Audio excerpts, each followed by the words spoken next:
आता अजित पवारांची चर्चा होती, तर अर्थात बारामती विधानसभेची जोरदार चर्चा चालू आहे. योगेंद्र पवार जरी मैदानात असले तरी शरद पवार एका मुलाखतीत म्हणाले की योगेंद्रसाठी बारामती जिंकणं अवघड आहे म्हणून. तर एकंदर तुम्ही त्या दिवशी म्हणालात की मला पाडायचा प्रयत्न चालू आहे, पण मी अजून बारामतीत आलेलो नाहीये. काय वाटतं तुम्हाला, बारामती विधानसभेचं काय चित्र दिसेल? अजित पवारांना पराभूत करणं इतकं सोपं आहे का? माझं मत आहे की बारामतीकर हे कुणालाच कळू शकत नाहीत. फार बारामतीची जनता पवार साहेबांच्यावर प्रचंड प्रेम करते आणि बारामतीला पवार साहेबांच्या स्वभावाचा एक सवय आहे.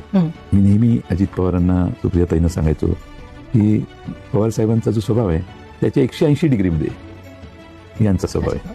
त्यामुळे पवार साहेबांची नम्रता समजून घेणं, याच्यामुळे त्या मतदारसंघातच नाही तर पुणे जिल्ह्यावर आणि आसपासच्या जिल्ह्यांवर पवार साहेबांच्या व्यक्तिमत्वाचा एक वेगळा ठसा आहे.